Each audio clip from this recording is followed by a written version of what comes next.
What's up everyone, welcome back to another video. And this video I'm going to talk about how to fix the keyboard keys are not working on your laptop or your PC and how we can fix this up. So let me directly get into a step. So the first one is all about we just need to go over here. We can search over here like this, or you can use the start button over here and search here for settings, and you can use settings over here.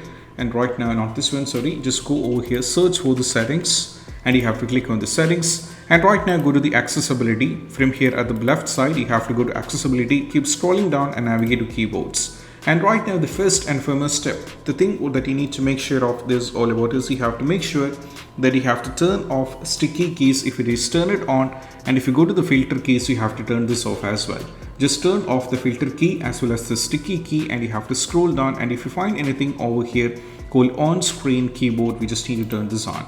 So just turn on the on-screen keyboard, and right now we are having this. Now just close this, and you can use the on-screen keyboard in order to search anything.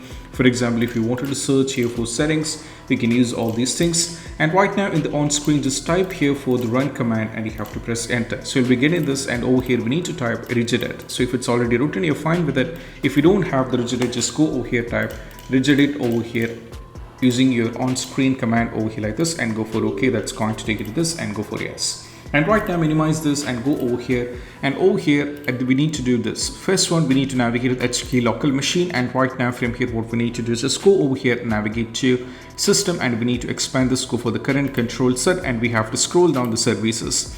Keep scrolling down over here, and we need to navigate to I over here at the top. So right now we have to scroll down over here, and you just go over here at the top, and we need to find I8042 port over here, and right now navigate to the start, right click and go for modify.